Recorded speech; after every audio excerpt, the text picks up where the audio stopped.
All right, good morning, tribe, and welcome to the Donut Shop at the beginning of the world. I am your host, Dr. Mark Merriweather Vorderberg, coming to you live from Ravenscar, my backyard.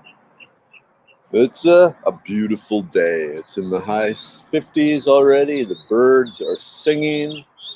The sun is shining. The traffic is roaring off in the distance as people go to work. It's an all right sort of day. It should be interesting today.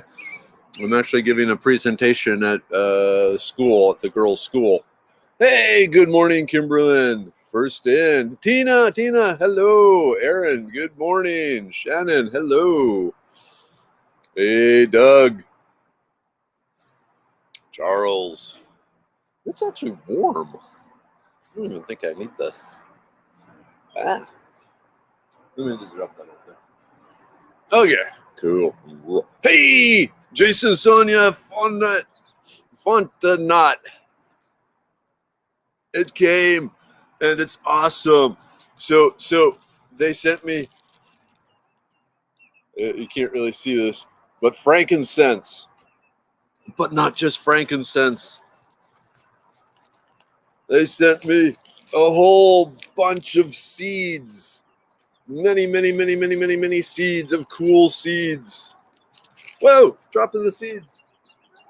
Back seeds.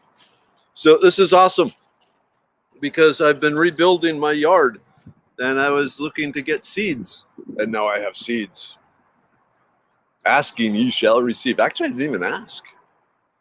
So thank you, Jason, Sonia, Fontanot. Someday I'll have to learn how to say your name. Hey, good morning, Nina. Good morning, Nicole. Nicole, that was your grandparents that were here yesterday, wasn't it? I didn't see them show up, but there aren't many Lepas out there in the world. So I'm assuming it was them. Hey, Darlene. Yep, it's gardening day. Woo! Tuesday. Cinnamon, good morning. Hey, Sherry, partying it up in New Orleans. Cool. Man, that's something I miss about the oil industry, is not going to New Orleans anymore. Oh, well. Wait, we have a woohoo for Tina? Or just the fact that Tina is here. That's worth woohooing about. Hey, good morning. The Canadians are in the house. Coming down from the Great White North. Hey, Mike. Good morning. Hey, Donna. Yep. Happy Taco Tuesday. With beef from Tina's cow. Yum. Hey, Johnny. Good morning. Jonathan. Hello. Yeah. They showed up and it's like, ooh, cool. And even cooler. So I was pretty excited last night. Dina, yep, go out to feed yesterday morning, come back in and get a coat, and it was 30 degrees this morning. Go out to feed in a coat and ditch it in the barn because I'm hot. Gotta love Texas. Yep.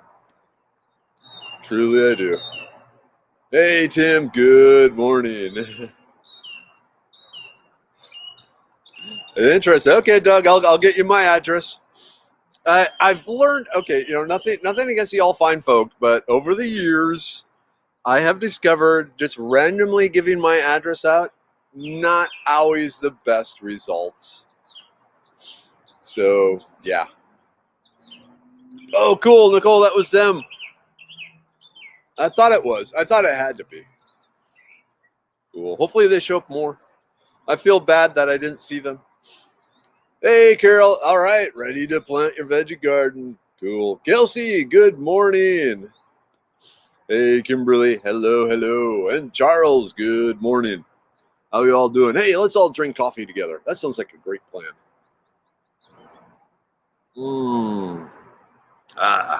So it's funny. I have my coffee maker, drip, Mr. Coffee type basket thing.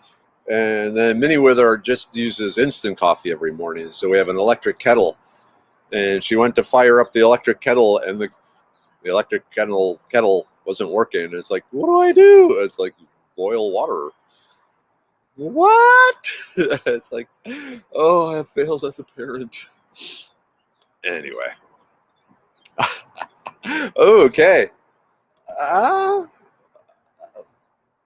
okay, I hadn't thought of that, but cool. Hey, Ziggy's in the house too. Hello, Ziggy up in Austin. Man, I don't know. I sent out the word to Vista Bruin saying, so when do you want me? And they said, okay, here are the dates. We can't have you. Send us the dates you could come that aren't those dates. And I sent them the dates and I haven't heard anything. So they're probably busy.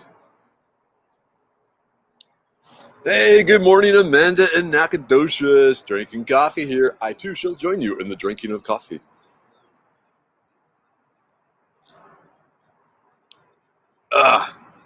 Okay, Tina. I don't do grasses. Grasses, I identify, yep, that's grass, and move on, because for the most part, it doesn't really do anything for me.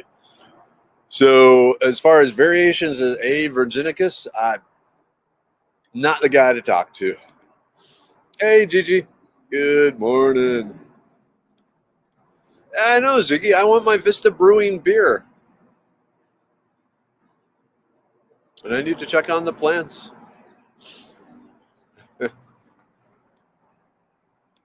Doug, yes, I understand. We've had weird things show up as well.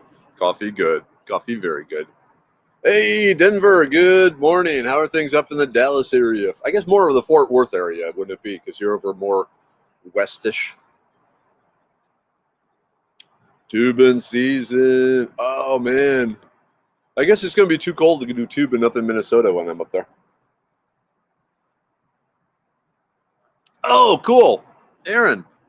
Okay, so he finally went through all the fabric from my grandma, separated the quilting cottons from other fabric, and found 9 unfinished quilts in various stages. I'm going to be busy. Yes, you are. You got the stash.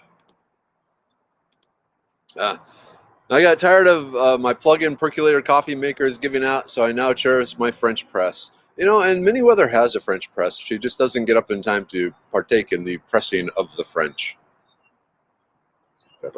Okay.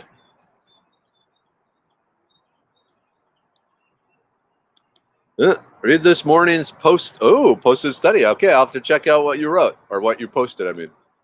Cool.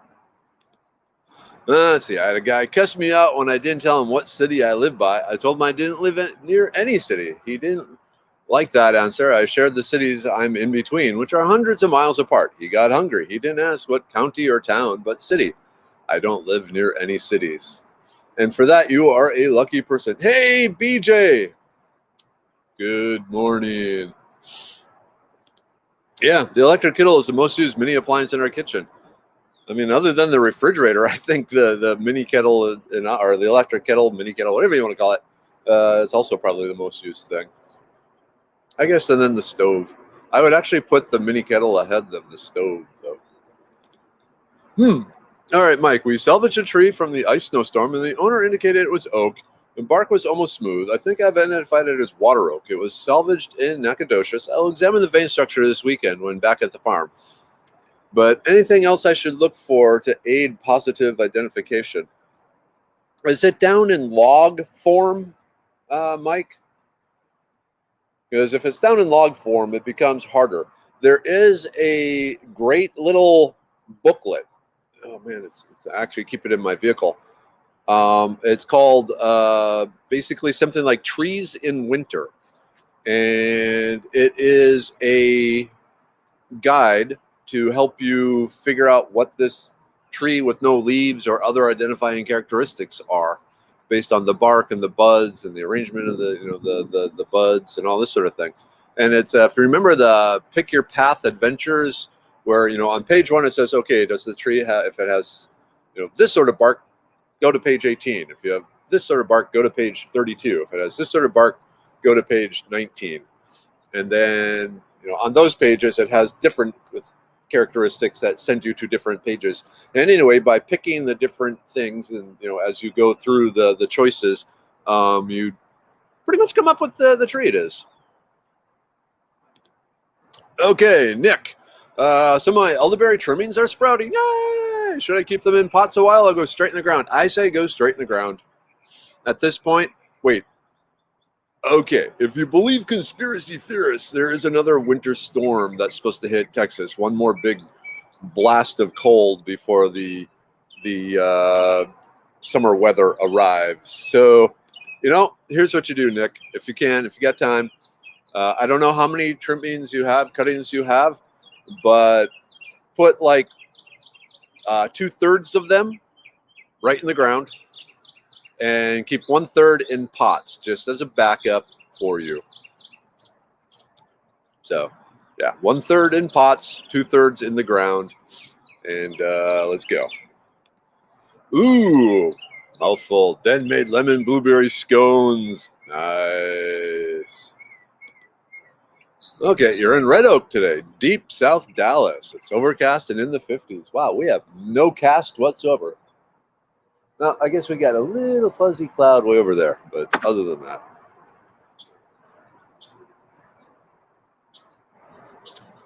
All right. Lots of people showing up now. Ooh, okay, Gigi, I'm from McAllen. Ooh, way down south. And I have amaryllis, mint, gerbera, garlic, plums, roses, and all busting out and looking good. Yesterday, I raked off dried up leaves from my citrus trees. Lots of tiny growth coming from the spots where old thorns used to be. Awesome. That is great to hear. There's a lot of talk that people won't be getting fruit this year from their trees, which is a pretty bummer. But, maybe. Who knows? Maybe we'll get lucky. Okay, so the log is split now. There are some websites for woodworkers to help them identify wood. So you might just DuckDuckGo the term woodworkers wood identification, and that goes through grain and density and even smell and stuff like that. So that might be another way.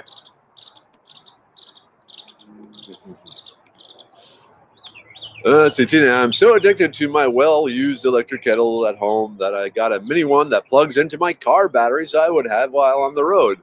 Pathetic, I know, but when it comes to super handy and super cold mornings when traveling in places I can't build a fire. Yep, and in fact, I will be talking about things like that, the electric hot water heater. What is in my pocket? Oh, deer antler. Yeah. So in this week's episode of Merriweather's World, I'll be continuing on the solar power and more what are things you can do with it. So, yep, Mike, I was already thinking I was going to send you the link to that book when we finish here. Ba-dum-bum, sounds like a decision tree of sorts. That's exactly what it is. That's funny.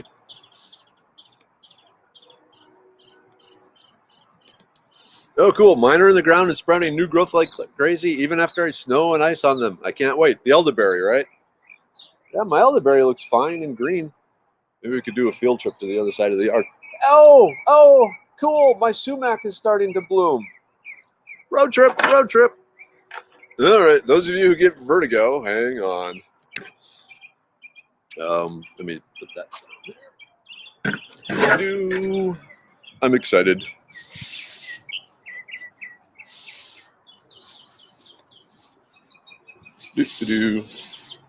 Okay. So my sumac, it sprouted. That's a good sign. But check this out. Here's my elderberry. It's all nice and green. So, yep. And of course, all the goldenrod coming up. My goldenrod stash. But my Meyer lemon, not liking the Meyer lemon. But yeah, the elderberries, they seem to come through with no damage whatsoever. Or maybe a little bit of damage, but damage that they recover quite quickly. All right. Let me get it's an old computer with a bad battery. Okay, Kimberlyn, so happy to talk about the kettle. I'm ordering one for work right now. We have a Keurig, but I just want hot water, not hot water with coffee grounds. Understandable. Sometimes hot water, if you're a cup of soup, cup of soup. That's what you got to do. Wow, Loud. All right, Amanda. We have so many sawtooth oaks here in our here in Nacogdoches. Bark isn't smooth enough. Bark isn't smooth though. Gonna have to find the tree identifying book. Also out there in East Texas, Amanda, and I'll throw up a link there too later. The Trees of East Texas by Robert A. Vines. Vines. Perfect name for a botanist. Trees of East Texas by Robert Vines. Oh, nice. Found a straight piece of honey locust. I'm going to attempt to make a bow from it. Cool. Watch out for the thorns. Whoa, hey, good morning, Dad, Mom. Going to be in the 70s today. Okay, I need you to keep this weather there. Well, I mean, you can send it in south, but because I'm coming up, like I said yesterday, I should arrive at your place Wednesday. I'm trying to think if I have a key to your place, because I'm planning. Yeah, Mom. Yeah, I know you don't like this, but yeah, I'm planning on driving straight up again like last time because it was a lot of fun. And like I said, I think I can. I'm pretty sure I can knock an hour off my time easily. So yeah, I'll be up next Wednesday and then leaving back here Saturday. All right. Yeah, Gary, I don't want winter either. Sorry, I saw a shadow. I want no winter. I'm recovering pipe feeding water of the house. Oh, it has a little crack in it. Yikes.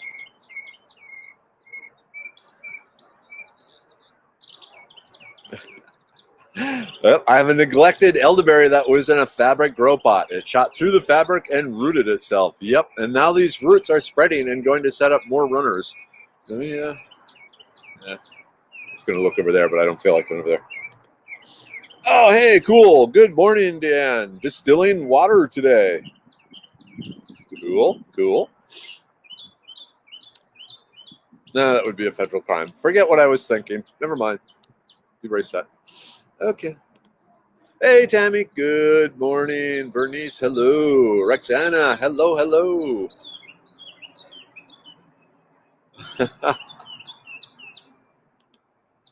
Oh, keeping an eye on my avocado. I think I'll be cutting most of it tomorrow.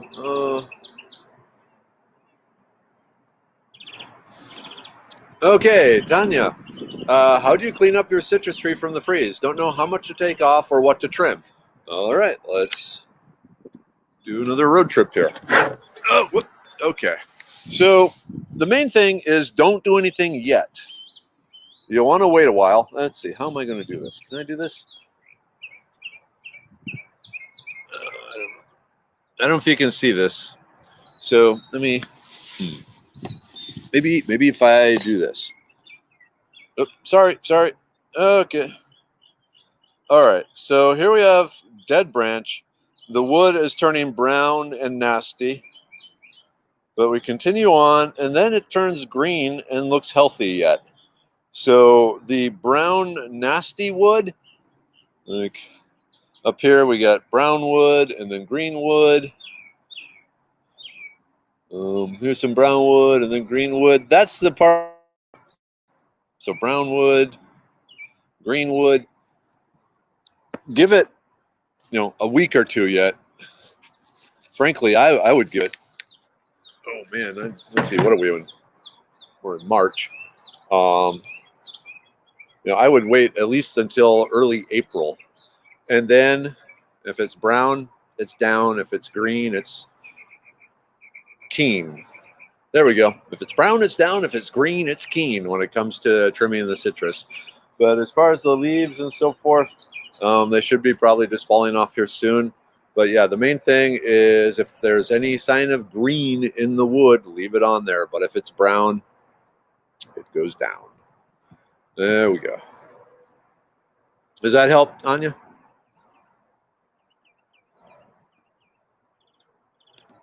Okay, I picked up some of those woodworkers books at Rockler. Ooh, wonderful store. Not very helpful, but I did get a textbook for foresters that identifies through vein structure. I'll send you the link. Oh, cool. Yeah, that would be good. Curious about that. All right, Deanna. Last summer we took a couple of seeds from Lake Weatherford's lotus pods. Then I looked to see how to get them to germinate. It says to make a nick in each seed, then toss in the water.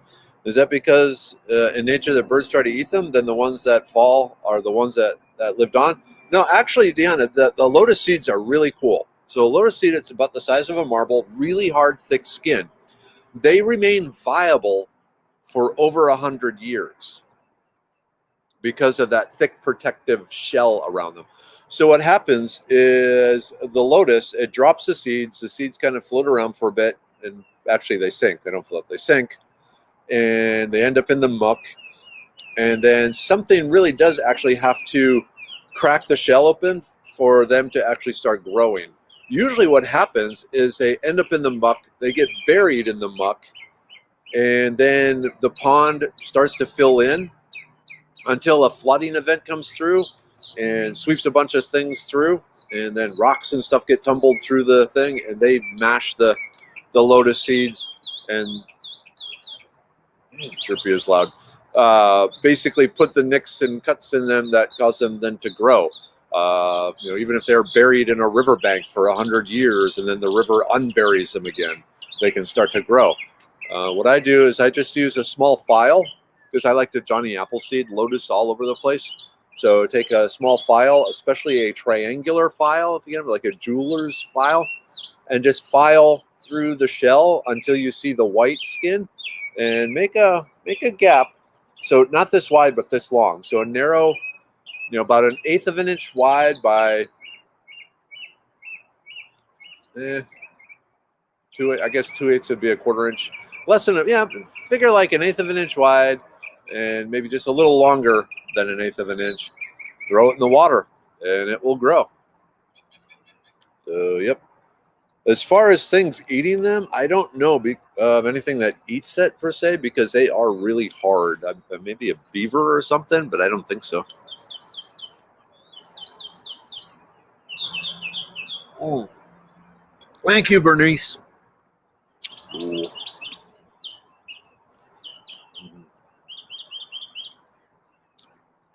My stock pool before freeze was covered with duckweed. After freeze, just little clumps of duckweed. Most of it is gone, no longer on top of the water growing. If there's any left, it will spread very quickly. Duckweed is one of the fastest growing, fastest reproducing plants on the planet. Okay, have students wanting to grow elderberry as a revenue stream. Anyone growing elderberry on a large scale model I can put them in touch with? Look up Floating O Farms. Floating O Farms. They grow elderberries. I want to say it's in Texas. I believe it's in Texas. I'm curious if they're still around. Floating O Farms. Yep, they're still here. Ooh, let me go back here something.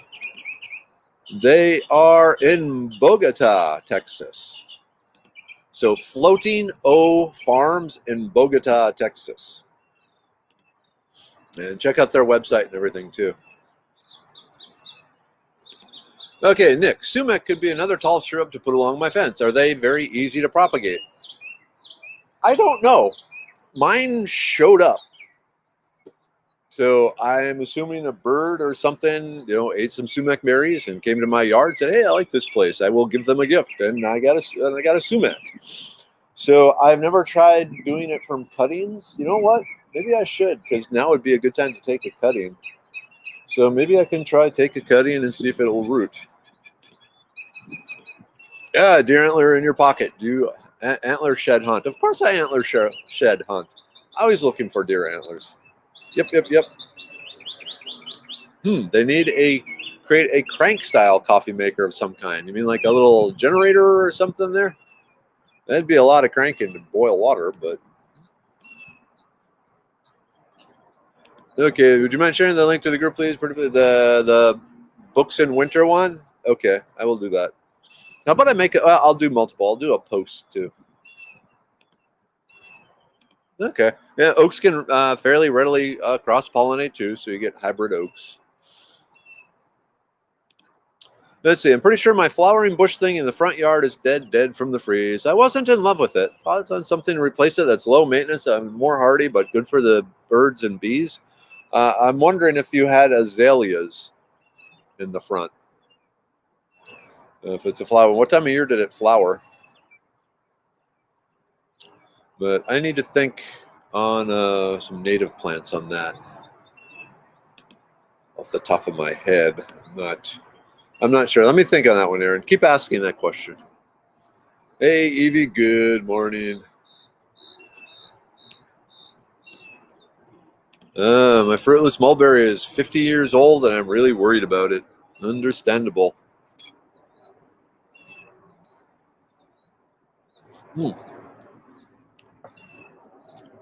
Okay.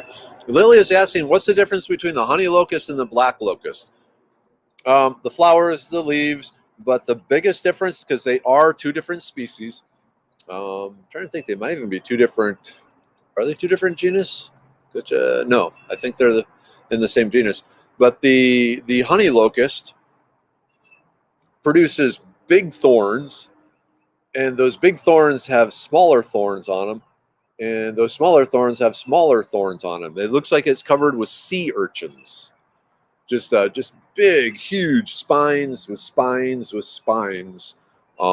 Very terrible looking, actually, very scary looking. And then it grows these big, long pods. The black locust, I think it has some little thorns on it. I'm picturing the one down the street from my from my parents' house up in Minnesota, the black locust, and it has more green bean, like really big green bean type seed pods. The honey locust is the tasty one. The black locust has some edible parts, but also some really poisonous parts. Yep, long drives are relaxing, especially when you get lost. Safe drive. It's pretty easy. It's 45 to 35 to 19 to my folks' place. In the, what is it? Just under 1,200 miles from here to there. Let's see, I take 3 roads to get out of my neighborhood and 2 roads off 35. So 3 roads to get to 45, 2 roads to get from 35 to my folks' place. Nope. That's not true, because I got to take 35 to 94. So it's actually 45 to 35 to 94. And then it is 3 roads off 94. So yeah, it's just about autopilot at this point. Sage is hardy, pretty, and useful. Yep, I think so. All of the above. Wow, that soon already? I guess, yeah, because the dewberries are blooming. So yeah, the mulberries will be out. So Kimberlyn, there are male and female mulberry trees. So if you're not producing fruit, you probably have a male.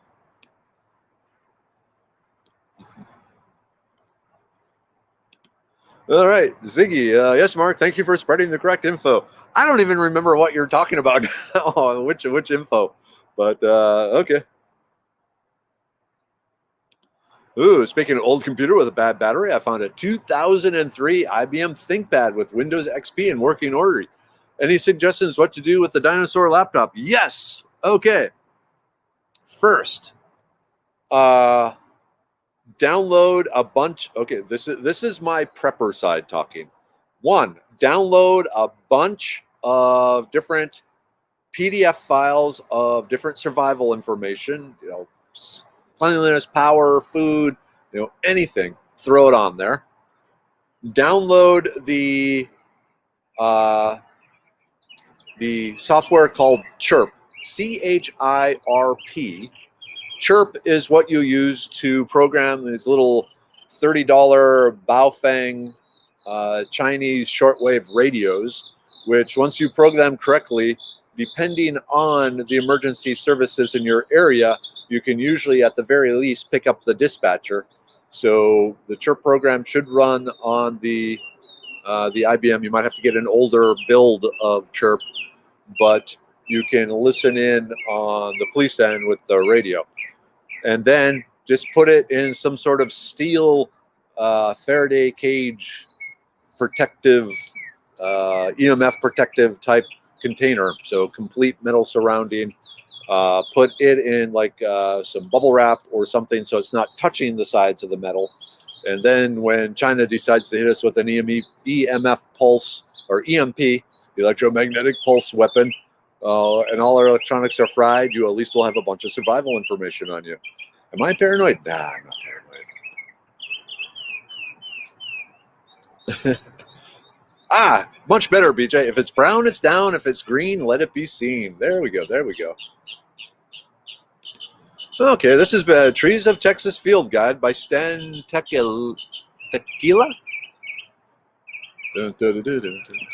Cool. I'm not familiar with that book. Hey, Lily. Good morning.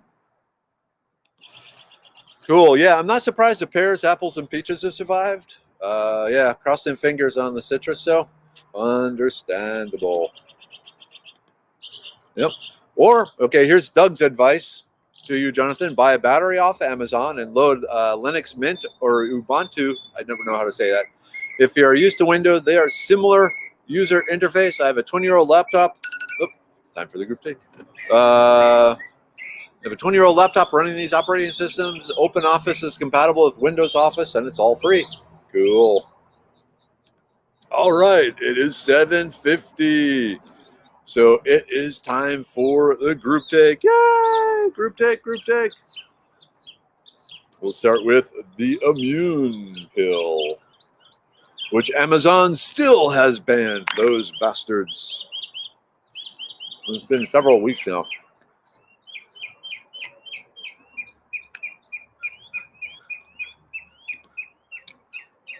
Yep. Okay. Yeah. Bogota, 15 minutes from you. Cool. I had no idea there was an elderberry farm that close to me. Oops. The brain pill. Yeah, they've been in business 4 years, I think. The brain pill. Come on, you. Yep. Too many.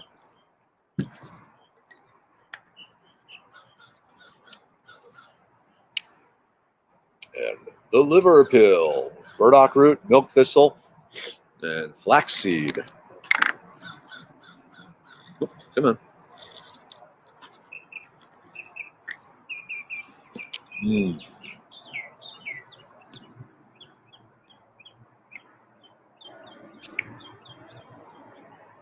I also have the blood pressure pill. For those of you that are right on the edge, or the doctor is looking at you and she's saying, hey, if it doesn't get down, we're going to put you on meds. And of course, it's always the right time for the libido pill. Sexy. Hi, Mom. Hi, Dad. All right, Mike, just pulled the trigger on the book Trees of East Texas. Cool. Bogota. Bogota. Bogota. That sounds like a Star Wars Jabba the Hutt sort of thing.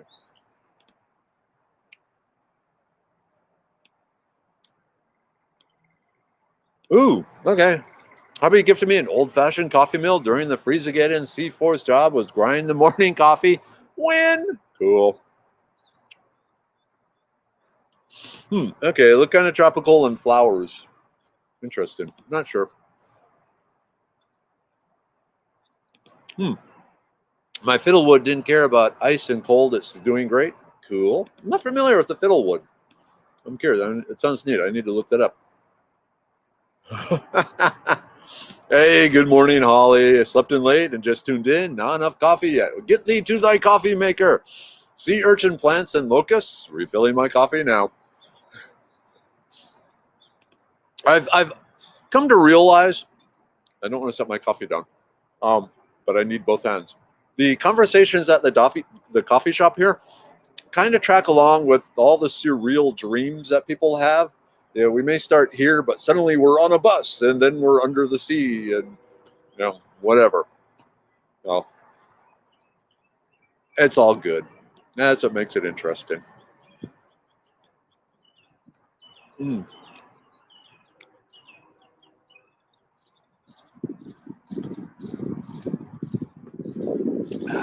Coffee.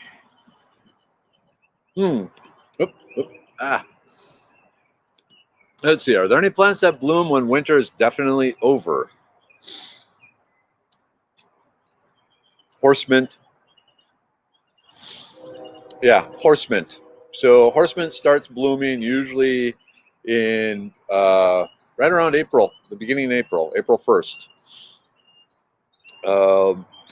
Funny horse mint story. So in a park down in Pearland, there was a big thing of horse mint plants. If you don't know horse mint, go to Foraging, Texas, look up horse mint. Well, one day, just so happened to be April 1st, about, oh man, this is like 6 years ago now, a person called the Pearland police and said, hey, there's a big plot of marijuana growing here in this park. And the cops came and they started tearing out the plants. And then night fell and there were still plants to tear out. And then he decided, we'll just leave these here overnight. They'll be fine. And send more cops out the next morning. So next morning comes and the new police go out and they're looking around and say, we can't find any marijuana plants. What are you talking about? And then the other cops go, well, these right here. And then the second group of cops go, that's not marijuana. That's a wildflower. And so the cops have been pulling up horse mint. And what's interesting about that is that this little bit of news made it to the national news and all across the country. In the evening news, there were reports of the Pearland Police Department mistaking horse mint for marijuana. And they all shared my link to the Foraging Texas for horse mint. And so that one day I had over 33,000 visitors come to my website because the cops couldn't tell horse mint from marijuana.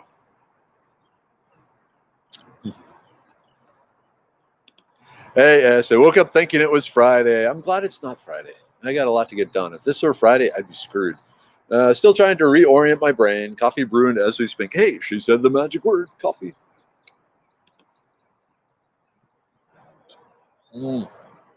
Hey, Kathleen, and the tribe needs Kathleen time, so it works out great. We get this bond thing going. Cool. Glad you're liking it here. Yep. Donut shop is kind of like being on the magic school bus. That's that. I gotta say, I loved the concept of the magic school bus. Miss Frizzle drove me up a wall. But overall, when my kids are watching it, I usually sit there and watch it with them too, because it was pretty entertaining.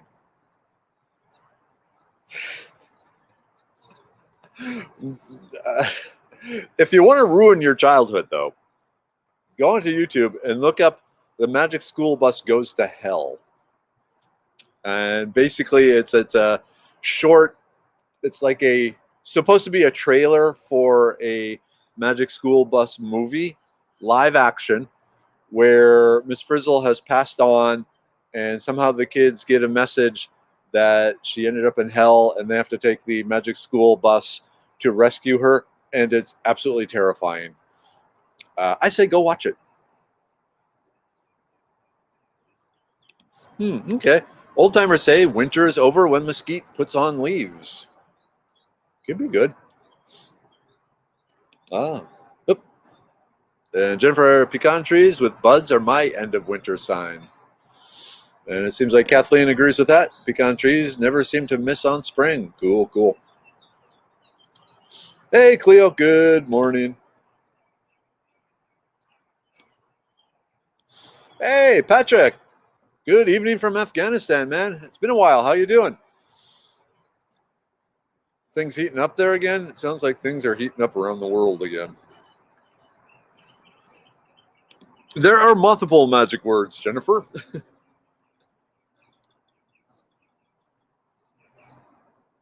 All right, Doug, have a good day.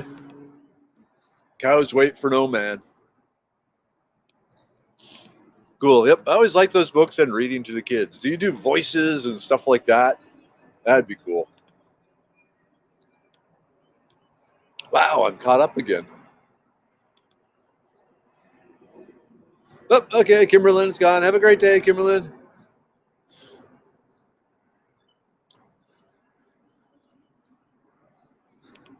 Wow, when we lived in Thailand, I paid someone to grind our coffee with a mortar and pestle. Cool. Oh, so the other thing, another sign that winter is officially over is the alligators start eating.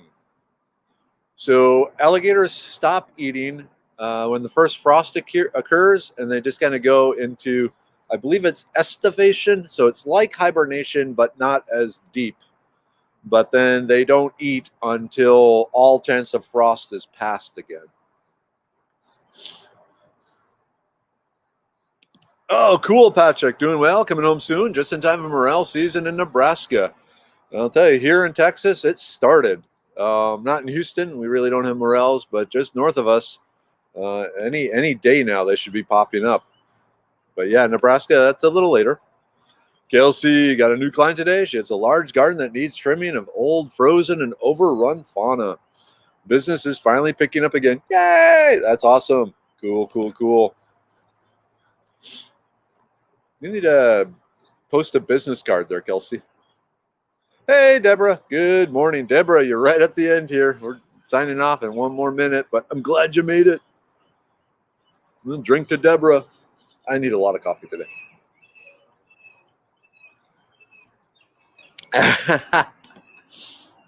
Put your arm in gator-infested water. If you pull it back a nub, it's spring. Yeah, pretty much. Or maybe have someone else's arm do that. Oh, looks like you already have business here, Kelsey. Kathleen, hey, I didn't know your business was. Do you work in the Elven possible? Okay. Is there a place you got to make time for on your way to Minnesota? Nope. I need to run up because I just have like Tuesday through Saturday to go up and back, and considering it's like 16, 17 hours drive, it's just cannonball up. Spend Wednesday, Thursday, Friday with my folks, and then Saturday cannonball back down. So yeah, maybe in the future it'll be easier to stop at places, but right now it's difficult. So the easy answer to that, Kelsey, is both. So post it in this thread, and then you should be able to post it on the Foraging Texas Facebook as a visitor post. And then once you've posted it, then I can push it too. Oh, cool. Thank you, Cinnamon. I put a lot of effort into those pictures. Whoa, okay. It is... Gotta stop for giant balls of twine. Yeah, that's up in Minnesota, but I'm okay. I've seen it. You only have to see that once. And was it? Patrick, is it in Nebraska where they, along 35, they got like the giant morel mushroom? It's like the size of a small house. I don't know. All right. Like I said, it is past 8. I got to hit the ground running here. So thank you all for showing up again this morning, getting some social bonding in, getting some sharing, getting some weird conversation patterns. It's all good. Mom, Dad, love you. My plan, so next Tuesday, we'll do the donut shop, and then I hop into the car and go. I need to look to see if I have a key to your house, because I'll probably get to your place like 3 in the morning. Depending, I'll probably just sleep in the truck until Dad gets up to check the paper. But really, I got to run now. So love you all, and see you tomorrow. Take care, and